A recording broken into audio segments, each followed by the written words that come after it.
When Marcus held my hand across the candlelit table that first evening at Romano's, telling me I had the kindest eyes he'd ever seen, I felt like I'd finally found my person. I was 28, working as a pharmacist at Presbyterian Hospital, and he was a 32-year-old orthopedic surgeon with a smile that could light up an entire ward. Our colleagues called us the hospital's golden couple. If only I'd known that gold can tarnish so quickly. We met during a code blue in the ICU. I was delivering emergency medications when Marcus rushed in, all focused intensity and steady hands. After we saved the patient, he asked if I'd like to grab coffee. That coffee turned into dinner into weekend getaways, and 6 months later, he proposed on the rooftop of the very hospital where we met. Everyone said we were perfect together.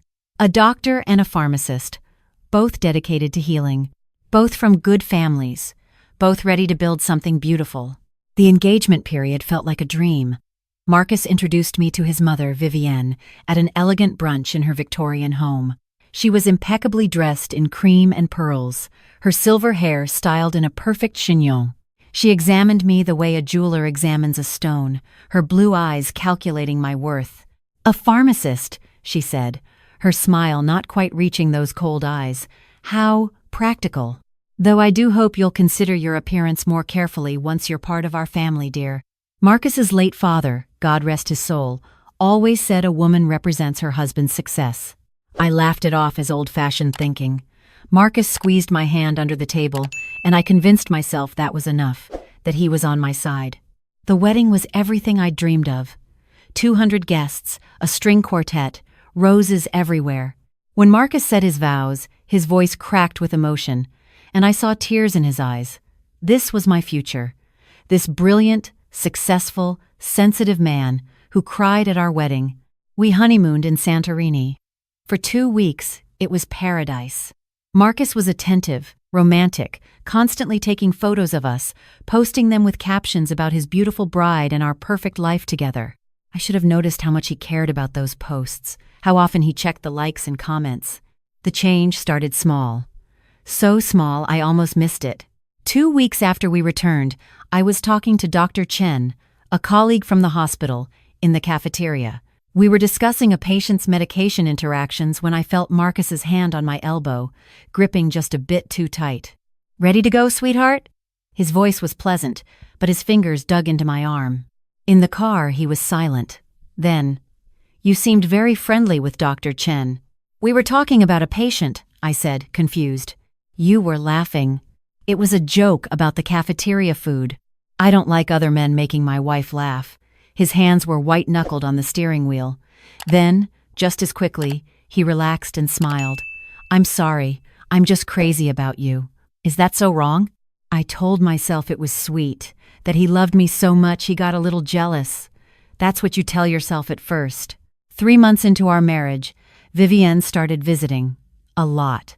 She had a key to our house, something Marcus insisted was just easier since she sometimes dropped by with groceries or his favorite foods. I'd come home from a long shift to find her rearranging my kitchen cabinets. "Oh, darling, you really must organize by frequency of use, not by type," she'd say, moving my carefully arranged spices. "And these dish towels are cotton when you should be using linen. It's more hygienic." When I mentioned it to Marcus, he sighed. "She's just trying to help. She raised me alone after Dad died. This is hard for her, sharing me with someone else. Just be patient." So I was patient. I smiled when she criticized my cooking, my cleaning, my choice of curtains, my work schedule. I smiled when she said things like, "Marcus is used to a certain standard, dear. I do hope you're not too exhausted from work to maintain it." 6 months in, I got pregnant. Twins. We were overjoyed. I immediately started reading every book, planning the nursery, thinking about names. Marcus seemed thrilled, posting ultrasound photos with captions about becoming a father. But Vivienne's face when we told her? For just a second, I saw something dark flash across it before she arranged her features into a smile. "Twins," she said. "How? Overwhelming. Are you sure you're up for this, Sophia, with your demanding job and all?" Marcus started suggesting I should cut back my hours.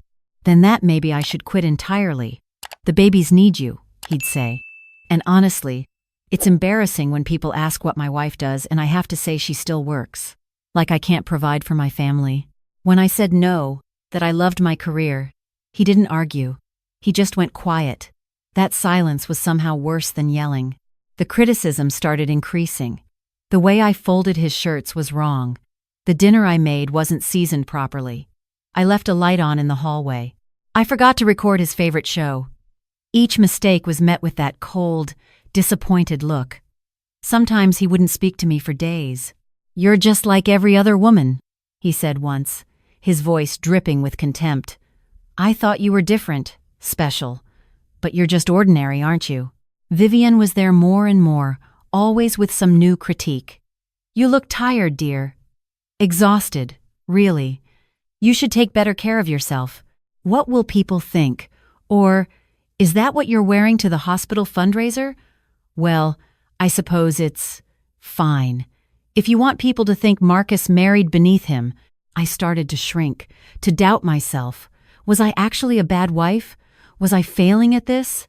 When I was 5 months pregnant, Marcus grabbed my wrist during an argument about whether I could attend my best friend's birthday party. He squeezed until I gasped.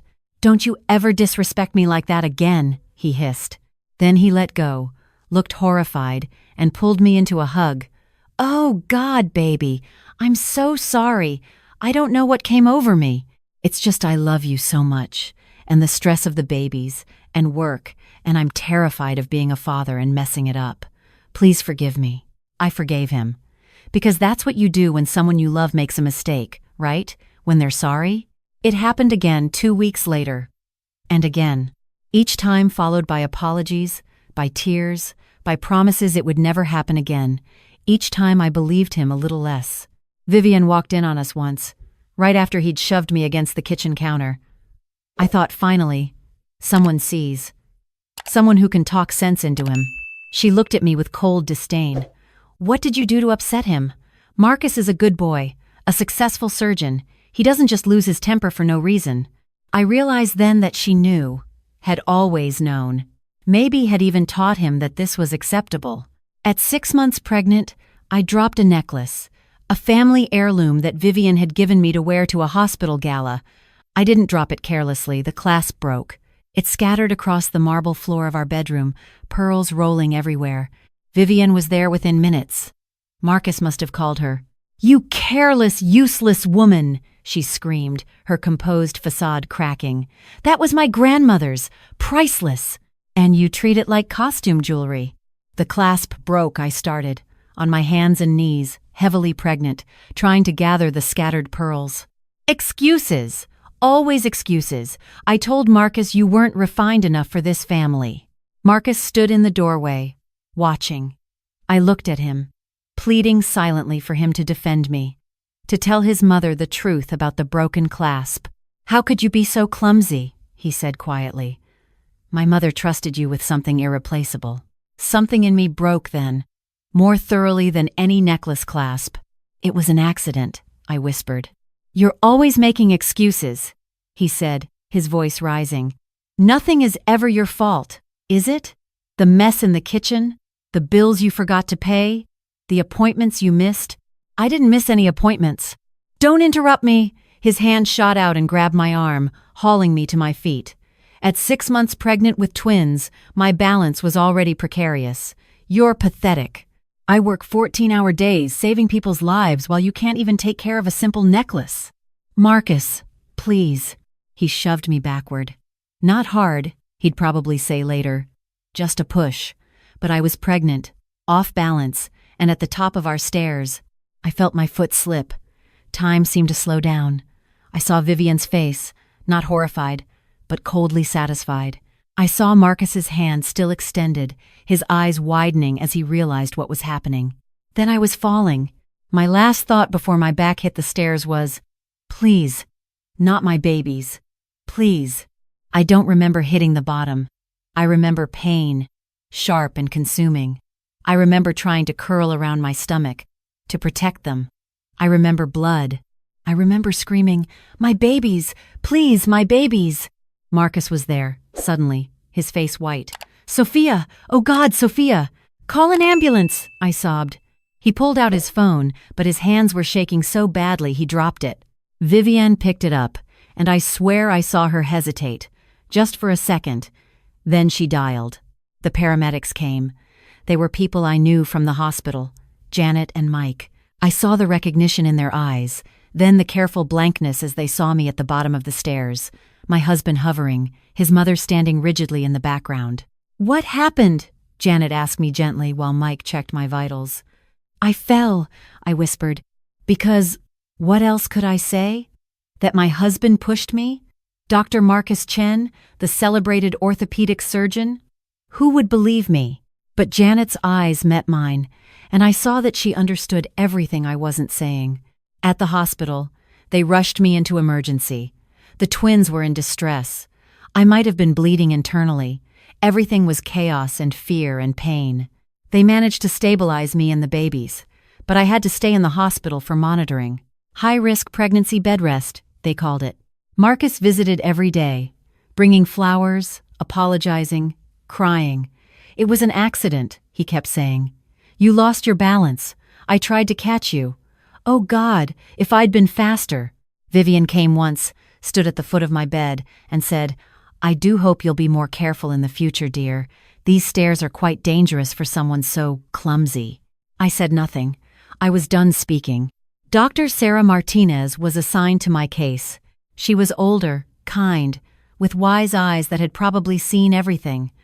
She examined me thoroughly, noting every bruise, every mark, every injury with careful precision.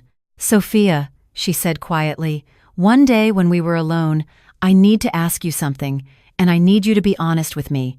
Did you fall, or were you pushed?" I opened my mouth to lie, to protect Marcus like I'd been doing for months. But I was so tired of pretending, of covering, of being small. "He pushed me," I whispered. She nodded, unsurprised. "I thought so. The bruising pattern on your arm suggests someone grabbed you first, and this isn't the first time you've been injured, is it?" I shook my head, tears streaming down my face. "I'm going to tell you something," Dr. Martinez said, taking my hand. "I'm legally obligated to report suspected domestic violence, but more than that, I'm going to tell you that I see you. I believe you. And you don't have to go back to him. But the babies need a mother who's alive and safe. Let me help you." She called social services. She called the police. And because we were in the hospital, because there was documentation, because Dr. Martinez was a respected physician who'd been doing this for 30 years and knew exactly what evidence to collect, they listened. The hospital had security cameras in the hallways. The police reviewed footage from the emergency room entrance. They saw Marcus grab my arm, saw me flinch, saw the way he controlled my movements even there. A detective came to my room. Detective Williams, a woman with a no-nonsense expression and surprisingly gentle voice. "Mrs. Chen," she said, "I've been reviewing the evidence. I'd like to hear your side of the story." "All of it," so I told her. Everything. The isolation, the criticism, the escalating violence, Vivienne's role in it all. I told her about the financial control, the monitoring of my phone, the way he'd sabotaged my birth control before I got pregnant because he wanted to lock me down. She listened to it all, taking notes, her expression growing darker. "Do you know what your husband did when we informed him we needed to speak with him about the incident?" she asked. I shook my head. He went pale, completely white. Then he started stammering about how it was an accident, how he tried to catch you, how he'd never hurt you. But here's the thing, we hadn't even told him yet what we were investigating. We just said we needed to discuss what happened. An innocent person's first question is usually, "Is my wife okay?" His first response was to defend himself. She paused. He knew exactly what he'd done, and he knew he'd been caught.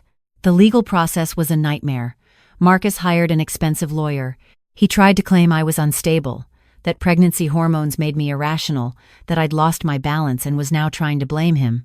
But Dr. Martinez had documented everything, the old bruises beneath the new ones. The previous hospital visits I'd explained away as clumsy accidents. The pattern was undeniable. And then there was the security footage. Not from our house, but from the hospital hallways. Multiple incidents of Marcus grabbing my arm too tightly, steering me aggressively, the micro-expressions of control and fear that played out in those brief moments. The hospital board reviewed his case.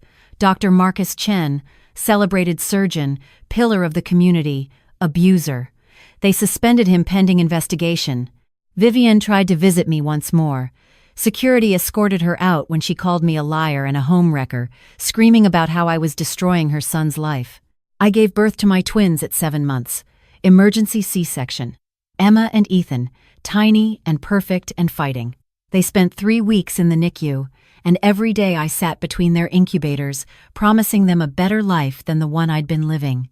Marcus wasn't allowed near the hospital. A restraining order saw to that. The criminal trial took 6 months. Marcus was charged with assault and battery of a pregnant woman, domestic violence, and coercive control. His lawyers painted me as a vindictive wife trying to steal his money, destroy his career, keep him from his children. But the jury saw the evidence. They saw the medical records, the security footage, the testimony from Dr. Martinez, from Janet the paramedic who'd seen too many accidental falls, from 3 other women who came forward with stories about Marcus from before he met me. Women he'd dated briefly, controlled, discarded when they pushed back. He was convicted. Not just convicted, he lost his medical license. The board found that someone who would harm a pregnant woman couldn't be trusted with patient care. Vivian blamed me, of course, sent letters calling me every vile name imaginable. The restraining order eventually extended to her too. The divorce was ugly, but I had evidence, I had documentation, and I had a lawyer who'd seen cases like mine before. I got full custody of Emma and Ethan. Marcus got supervised visitation rights that he rarely exercised. His career was over, his reputation destroyed, his mother's precious legacy in tatters. Did I feel guilty? Sometimes. Late at night, when the twins were sleeping and the house was quiet, I'd wonder if I'd overreacted, if I should have tried harder to make it work. But then I'd look at Emma and Ethan, sleeping peacefully in their cribs, and I'd remember they needed to see what a healthy relationship looked like. They needed a mother who showed them that you don't accept cruelty in the name of love. The healing process took years. Therapy. So much therapy. I learned that what I'd experienced had a name: coercive control. That the isolation, the criticism, the financial abuse, the monitoring, it was all textbook abuser behavior. That Vivian had likely been abused herself and perpetuated the cycle, teaching her son that women were possessions to control and break. I learned that love shouldn't hurt. That jealousy isn't romantic. That a partner who truly loves you, builds you up, doesn't tear you down. 2 years after the divorce, I met James. He was a nurse at the children's hospital where I'd taken Ethan for a checkup. He was patient, kind, and when I flinched the first time he reached to touch my arm, he immediately stepped back and apologized for startling me. "I have some baggage," I told him on our 3rd date, my hands shaking as I prepared to share my story. "We all do," he said gently. "But baggage doesn't define us. What we do with it does." It took me a year to trust him fully, to believe that when he said he'd be home at 6, he wasn't lying to catch me doing something wrong. To understand that a disagreement didn't mean he'd turn violent, to accept that love could be safe. Emma and Ethan are 5 now. They're bright, curious, loving children who've never seen their mother be treated with anything less than respect. They know they have a father they see sometimes, but they also know that family is about love and safety, not biology. Sometimes I run into people from that period of my life. Colleagues who worked with Marcus, acquaintances who attended our wedding, people who thought we were the perfect couple. Some avoid my eyes, uncomfortable with the truth. Others apologize for not seeing, not helping. I tell them what Dr. Martinez told me. You can't help someone who isn't ready to be helped. But you can be ready to catch them when they fall. I went back to work part-time when the twins turned 2, then full-time when they started kindergarten. I love my job. I'm good at it. And no one, not a husband, not a mother-in-law, not anyone gets to tell me I'm worth less because I work. Last year, I was asked to speak at a domestic violence awareness event. I almost said no. Who wants to be defined by the worst period of their life? But then I thought about the woman I was at 28, ignoring red flags because I wanted so badly to believe in the fairy tale. I thought about other women like her, like me, trapped in beautiful houses with successful men and expensive things and invisible chains. So I said yes. I stood on that stage and told my story, not for sympathy, but for recognition, so that someone in the audience might hear it and think, that sounds like my relationship, so they might seek help before they end up bleeding at the bottom of a staircase. After my speech, a young woman approached me. She was shaking, crying. "My boyfriend checks my phone," she whispered. "He says it's because he loves me. Is that wrong?" I took her hand. "Yes," I said. "That's wrong. And you deserve better." She left with phone numbers for resources, for hotlines, for shelters. I don't know if she ever used them, but I planted the seed. That's all we can do sometimes. Plant seeds, water them with truth, and hope they grow strong enough to break through the concrete of denial and fear. I'm 43 now. The twins are thriving. James and I got married last year, a small ceremony with close friends, no pretense, just love. Vivienne sent a venomous letter that went straight into the trash. Marcus remarried, I heard. I feel sorry for his new wife. I hope she's stronger than I was. I hope she runs faster. People sometimes ask if I'm angry.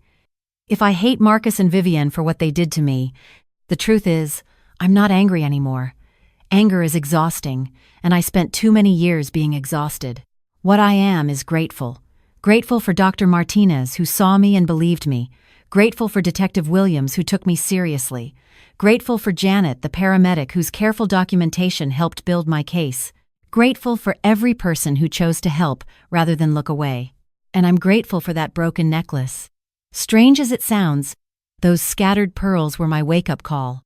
Because when I was on my hands and knees trying to gather them, trying to fix something that wasn't my fault while my husband and his mother stood over me in judgment, I finally saw clearly. I saw that I was apologizing for their cruelty. I was making myself small to accommodate their egos. I was sacrificing my safety, my sanity, my very self to maintain the illusion of a perfect marriage. And I decided I was worth more than that. My babies were worth more than that. So if you're reading this, if any part of my story sounds familiar, please listen. You are worth more. Your safety matters. Your happiness matters. You deserve to be loved, not hurt. You deserve to be lifted up, not torn down. And if the person who claims to love you makes you feel small, scared, or worthless, that's not love. That's control masquerading as love. Real love is James making me tea without being asked because he noticed I had a long day. It's him never once checking my phone because he trusts me. It's disagreeing about something and talking it through like adults, not weaponizing silence or threats. Real love is safe. If it's not safe, it's not love. I survived. More than that, I healed. I built a life worth living, filled with genuine love and laughter, and 2 incredible children who will grow up knowing their worth. You can too. You are stronger than you know, and there are people ready to help. You just have to reach out. The falling might be terrifying, but sometimes you need to fall before you can learn to fly.